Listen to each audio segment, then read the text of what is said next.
জনগণ যাকে রাষ্ট্র ক্ষমতায় বসাবে সেই বসবে, এটাই আমার চাওয়া, এটাই আমার পাওয়া।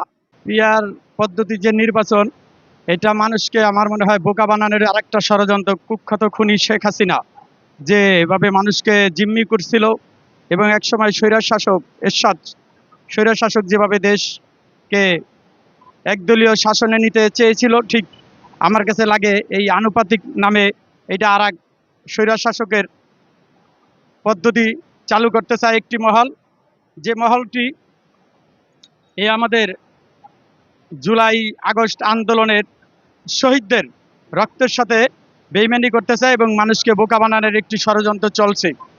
তাই আমাদের এই বিষয় থেকে আমাদের সবাই সজাগ এবং সচেতন থাকতে হবে, এবং বাংলাদেশের সর্ববৃহৎ একটি শক্তিশালী দল বাংলাদেশ জাতীয়তাবাদী দল বিএনপি, সেই বিএনপির ভারপ্রাপ্ত চেয়ারম্যান তারেক রহমান বারবার বলছেন জনগণের কথা। আর এই আনুপাতিক নামে একটি মহল যে নির্বাচন চাচ্ছে, সে যেভাবে যাকে ইচ্ছা তখন তাকেই এমপি বানাতে যে চিন্তা ভাবনা করছে, এটি আমার মনে হয় ঠিক না। জনগণের ভোটে নির্বাচিত এমপি হতে হবে তার। তাই দেশের গণতন্ত্র ফিরে পাওয়া যাবে, এবং দেশে যে একটি বহুদলীয় গণতন্ত্র দিয়েছিলেন স্বাধীন বাংলাদেশের প্রথম রাষ্ট্রপতি শহীদ প্রেসিডেন্ট জিয়াউর রহমান, এবং জনগণের কথা বলার অধিকার, সেই নির্বাচন যদি ভোটের মাধ্যমে জনগণের ভোটে নির্বাচিত এমপি হয়, সেটাই মনে ভালো হয়। এই আনুপাতিক নামের মানুষকে আর এক বোকা বানানোর এক ষড়যন্ত্র, সেটা কখনোই আমার মনে হয় গ্রহণযোগ্য হবে না। তাই এই গাপ্পি মেরে থাকা দালালেরা এই আগস্টের যে গণতান্ত্রিক আন্দোলন, দেশ রক্ষার যে আন্দোলন শুরু হয়েছিল, সেটি কিন্তু ওই 7ই জানুয়ারির পরে রিস্ক নিয়েছিলেন একমাত্র বিএনপির ভারপ্রাপ্ত চেয়ারম্যান তারেক রহমান। তার নেতৃত্বে শুরু হয়েছিল, কিন্তু এই ষড়যন্ত্রকারীরা স্বীকার করে না। এরা যখন বিপদগ্রস্ত হয়, চোখে মুখে অন্ধকার দেখে, তখন তার কথা স্বীকার করে। এরা হলো সবসময় নিজেদের স্বার্থে কিছু কিছু দালাল গোষ্ঠী বেরিয়ে আসছে, বিভিন্ন সংগঠন করে স্বার্থ হাসিলের জন্য বিভিন্ন সংগঠন নিয়ে বের হচ্ছে।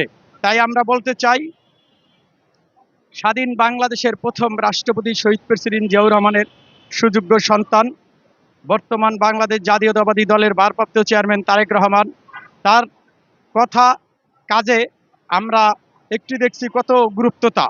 সে বারবার তার বিরুদ্ধে অনেক ষড়যন্ত্র হয়, ষড়যন্ত্রমূলক কথাবার্তা বলে কিছু উচ্ছৃঙ্খল মহল, এবং এই রাজাকার হিসাবে খ্যাত বাংলার মাটিতে না বিশ্বের মানুষ চিনে।